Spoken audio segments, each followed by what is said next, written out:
56 ನಿದ್ದೆ ಮಾತ್ರೆಗಳು, ಒಂದು ಹಿಡಿ ವಜ್ರದ ಪುಡಿ, ಎಲ್ಲರ ಮುಂದೆ ವೇದಿಕೆಯಲ್ಲೇ ನಡೆದಿದೆ ಎನ್ನಲಾದ ಅವಮಾನ. ಕನ್ನಡ ಚಿತ್ರರಂಗದ ಮಿನುಗುತಾರೆ ಕಲ್ಪನಾ ಅವರ ಸಾವಿನ ಹಿಂದಿನ ಆ ಕರಾಳ ರಾತ್ರಿಯ ಬಗ್ಗೆ ನಿಮಗೆಷ್ಟು ಗೊತ್ತು?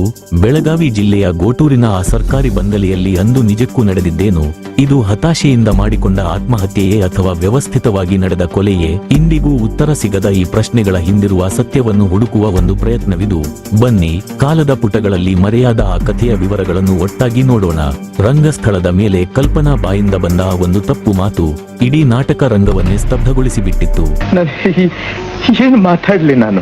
ಹೌದೌದು, ನೀವು ಹಾಗೆ ಕೇಳ್ಬೇಕಾದ್ರೆ ಮನೆಗ್ ಬಂದು ಹೋಗೋರ ಹತ್ರ ಎಲ್ಲ ಮಾತಾಡ್ತೀರಾ, ಸ್ನೇಹಿತರ ಹತ್ರ ಎಲ್ಲ ಮಾತಾಡ್ತೀರಾ, ಬೆಳಗಿನಿಂದ ಸಾಯಂಕಾಲದವರೆಗೂ ನಿಮ್ ವಿದ್ಯಾರ್ಥಿಗಳ ಹತ್ರ ಮಾತಾಡ್ತೀರಾ. ಈ ನತ್ತ ದೃಷ್ಟಿ ಹತ್ರ ಎರಡು ಮಾತಾಡ್ಬೇಕು ಅಂತ ನಿಮ್ಗೆ ಅನ್ಸೋದಿಲ್ವೇನು?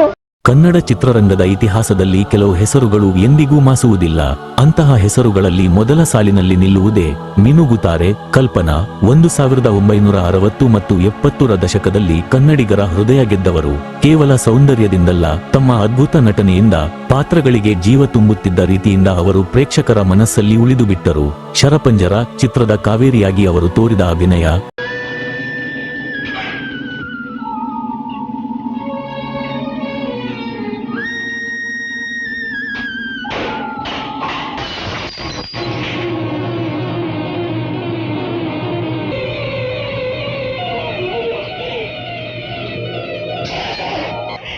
ಒಂದೇ ಒಂದು ಅವಕಾಶ ನೀವು ಕೊಡಬೇಕಾಗಿತ್ತು.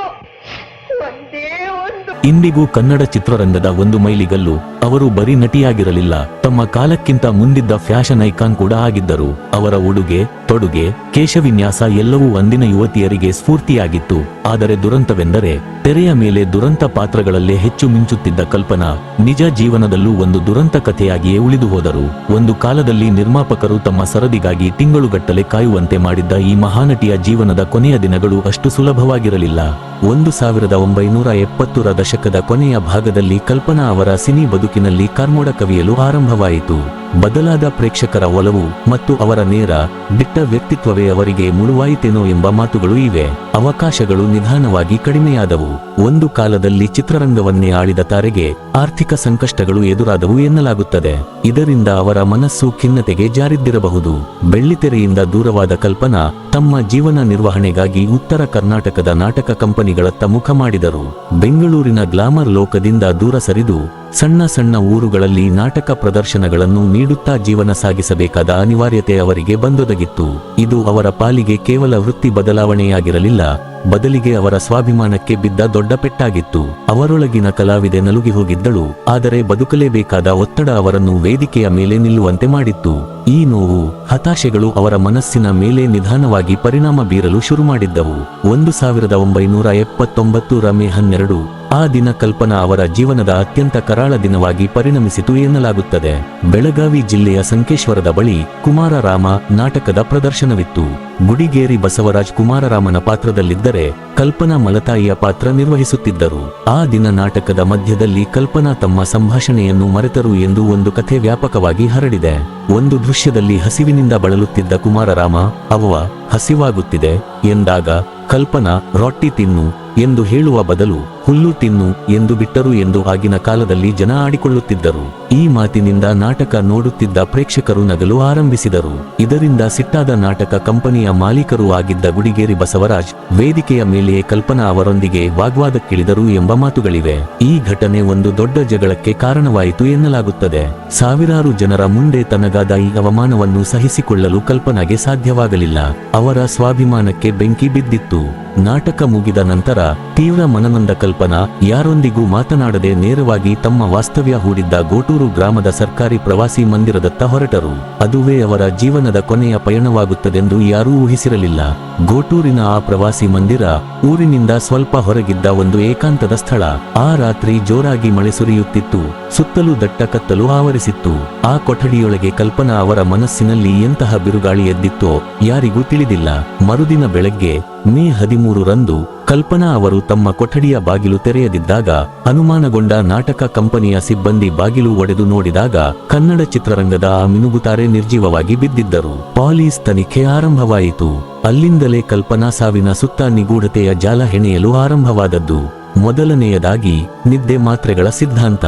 ಮರಣೋತ್ತರ ಪರೀಕ್ಷೆಯ ವರದಿಯಲ್ಲಿ ಕಲ್ಪನಾ 56 ನಿದ್ದೆ ಮಾತ್ರೆಗಳನ್ನು ಸೇವಿಸಿದ್ದರು ಎಂದು ಹೇಳಲಾಯಿತು. ಅಷ್ಟೊಂದು ಮಾತ್ರೆಗಳನ್ನು ಒಬ್ಬ ವ್ಯಕ್ತಿ ಒಂದೇ ಬಾರಿಗೆ ಸೇವಿಸಲು ಸಾಧ್ಯವೇ? ಇದು ಆತ್ಮಹತ್ಯೆಯೇ ಆದರೆ ಇಷ್ಟೊಂದು ದೊಡ್ಡ ಸಂಖ್ಯೆಯ ಮಾತ್ರೆಗಳನ್ನು ಸೇವಿಸುವಷ್ಟು ಹತಾಶೆಗೆ ಜಾರಿದ್ದರು? ಈ ಪ್ರಶ್ನೆಗಳು ಚರ್ಚೆಯಲ್ಲೇ ಉಳಿದವು. ಎರಡನೆಯ ಮತ್ತು ಅತ್ಯಂತ ವಿವಾದಾತ್ಮಕ ಕಥೆಯೆಂದರೆ ವಜ್ರದ ಪುಡಿಯದ್ದು. ಕಲ್ಪನಾ ಅವರು ತಮ್ಮ ವಜ್ರದ ಉಂಗುರವನ್ನು ಪುಡಿ ಮಾಡಿ ಅದನ್ನು ಸೇವಿಸಿ ಆತ್ಮಹತ್ಯೆ ಮಾಡಿಕೊಂಡರು ಎಂಬ ವದಂತಿ ಕಾಡ್ಗಿಚ್ಚಿನಂತೆ ಹರಡಿತು. ವಜ್ರದ ಪುಡಿ ಸೇವಿಸಿದರೆ ಅದು ದೇಹದೊಳಗೆ ಗಾಜಿನ ಚೂರುಗಳಂತೆ ಇರಿದು ಆಂತರಿಕ ರಕ್ತಸ್ರಾವದಿಂದ ಸಾವು ಸಂಭವಿಸುತ್ತದೆ ಎಂಬುದು ಇದರ ಹಿಂದಿನ ನಂಬಿಕೆ. ಆದರೆ ವಜ್ರದ ಪುಡಿ ತಿಂದ ತಕ್ಷಣ ಮನುಷ್ಯ ಸಾಯುತ್ತಾನ?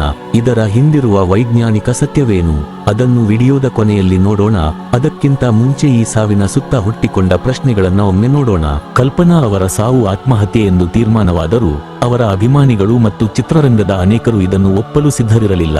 ಹಲವು ಪ್ರಶ್ನೆಗಳು ಮತ್ತು ವದಂತಿಗಳು ಹುಟ್ಟಿಕೊಂಡವು. ಪ್ರಶ್ನೆ 1, ಪ್ರೇಮ ವೈಫಲ್ಯ ಮತ್ತು ಖಿನ್ನತೆ. ಪುಟ್ಟಣ್ಣ ಕಣಗಾಲ್ ಅವರೊಂದಿಗಿನ ವೃತ್ತಿಪರ ಮತ್ತು ವೈಯಕ್ತಿಕ ಸಂಬಂಧ ಮುರಿದು ಬಿದ್ದ ನಂತರ ಕಲ್ಪನಾ ಮಾನಸಿಕವಾಗಿ ಕುಗ್ಗಿದ್ದರು ಎಂಬ ಮಾತುಗಳಿವೆ. ಜೊತೆಗೆ ಎದುರಾದ ಆರ್ಥಿಕ ಸಂಕಷ್ಟ ಮತ್ತು ವೃತ್ತಿಜೀವನದ ಕುಸಿತ ಅವರನ್ನು ತೀವ್ರ ಖಿನ್ನತೆಗೆ ದೂಡಿತ್ತು ಎನ್ನಲಾಗುತ್ತದೆ. ವೇದಿಕೆಯ ಮೇಲಾದ ಅವಮಾನವು ಆ ಖಿನ್ನತೆಯ ಬೆಂಕಿಗೆ ತುಪ್ಪ ಸುರಿದ ಹಾಗಾಗಿ ಅವರು ಈ ದುಡುಕಿನ ನಿರ್ಧಾರ ತೆಗೆದುಕೊಂಡಿರಬಹುದೇ?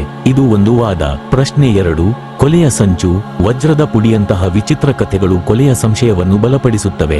ಯಾರಾದರೂ ಬಲವಂತವಾಗಿ ಅವರಿಗೆ ವಿಷಪ್ರಾಶನ ಮಾಡಿಸಿ ನಂತರ ಅದನ್ನು ಆತ್ಮಹತ್ಯೆ ಎಂದು ಬಿಂಬಿಸಿದರೆ ಅವರಿಗೆ ಹಣಕಾಸಿನ ವಿಚಾರದಲ್ಲಿ ಯಾರೊಂದಿಗಾದರೂ ತೀವ್ರ ಭಿನ್ನಾಭಿಪ್ರಾಯಗಳಿದ್ದವೆ? ಈ ಪ್ರಶ್ನೆಗಳಿಗೆ ಯಾವುದೇ ಸ್ಪಷ್ಟ ಸಾಕ್ಷ್ಯಾಧಾರಗಳು ಎಂದಿಗೂ ಸಿಗಲಿಲ್ಲ. ಪ್ರಶ್ನೆ 3, ಗುಡಿಗೇರಿ ಬಸವರಾಜ್ ಅವರ ಪಾತ್ರ. ವೇದಿಕೆಯ ಮೇಲಿನ ಜಗಳದ ನಂತರ ಕಲ್ಪನಾ ಅವರ ಸಾವಿಗೆ ಗುಡಿಗೇರಿ ಬಸವರಾಜ್ ಅವರೇ ಕಾರಣ ಎಂಬ ಆರೋಪಗಳು ವ್ಯಾಪಕವಾಗಿ ಕೇಳಿಬಂದವು. ಆದರೆ ನಂತರದ ವರ್ಷಗಳಲ್ಲಿ ನೀಡಿದ ಸಂದರ್ಶನಗಳಲ್ಲಿ ಬಸವರಾಜ್ ಅವರು ಈ ಆರೋಪಗಳನ್ನು ನಿರಾಕರಿಸಿದ್ದಾರೆ.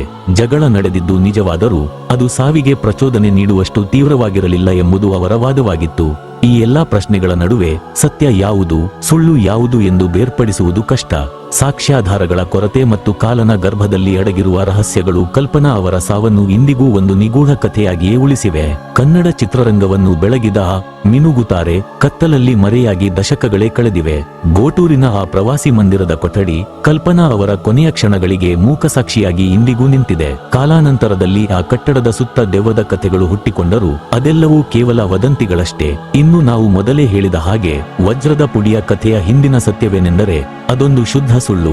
ವಜ್ರವು ಜಗತ್ತಿನ ಅತ್ಯಂತ ಕಠಿಣವಾದ ವಸ್ತು. ಅದನ್ನು ಮನೆಯಲ್ಲಿ ಸುಲಭವಾಗಿ ಪುಡಿ ಮಾಡಲು ಸಾಧ್ಯವೇ ಇಲ್ಲ. ಒಂದು ವೇಳೆ ಪುಡಿ ಮಾಡಿ ಸೇವಿಸಿದರೂ ಅದು ಮಾರಣಾಂತಿಕವೇ ಎಂಬ ಬಗ್ಗೆ ಯಾವುದೇ ವೈದ್ಯಕೀಯ ದೃಢೀಕರಣವಿಲ್ಲ. ಇದು ಕೇವಲ ಸಾವಿನ ವಿಧಾನವನ್ನು ಮತ್ತಷ್ಟು ಭಯಾನಕವಾಗಿಸಲು ಹಬ್ಬಿಸಿದ ಜಾನಪದ ಕಥೆಯಷ್ಟೇ. ಆದರೆ ಆ ರಾತ್ರಿ ನಡೆದ ಘಟನೆಗಳ ಬಗೆಗಿನ ರಹಸ್ಯ ಮಾತ್ರ ಹಾಗೆಯೇ ಉಳಿದಿದೆ. ಕಲ್ಪನಾ ಅವರದ್ದು ಆತ್ಮಹತ್ಯೆಯೋ, ಪ್ರೇಮ ವೈಫಲ್ಯದ ಪರಿಣಾಮವೋ, ಆರ್ಥಿಕ ಸಂಕಷ್ಟದ ಫಲವೋ ಅಥವಾ ಇದರ ಹಿಂದೆ ಬೇರಾರದ್ದಾದರೂ ಕೈವಾಡವಿತ್ತೋ? ಈ ಪ್ರಶ್ನೆಗಳಿಗೆ ಬಹುಶಃ ಇನ್ನು ಎಂದಿಗೂ ಖಚಿತ ಉತ್ತರ ಸಿಗಲಾರದು. ಅವರ ಸಾವು ಕನ್ನಡ ಚಿತ್ರರಂಗದ ಇತಿಹಾಸದಲ್ಲಿ ಒಂದು ನೋವಿನ ಅಧ್ಯಾಯವಾಗಿ, ಬಗೆಹರಿಯದ ರಹಸ್ಯವಾಗಿ ಶಾಶ್ವತವಾಗಿ ಉಳಿದುಬಿಟ್ಟಿದೆ. ನಿಮ್ಮ ಪ್ರಕಾರ ಕಲ್ಪನಾ ಅವರ ಸಾವಿಗೆ ಅಂದು ರಂಗದ ಮೇಲಾದ ಅವಮಾನವೇ ಕಾರಣನಾ ಅಥವಾ ಇದರ ಹಿಂದೆ ಬೇರೆ ಸತ್ಯ ಇದೆಯಾ? ಕಮೆಂಟ್ ಮಾಡಿ.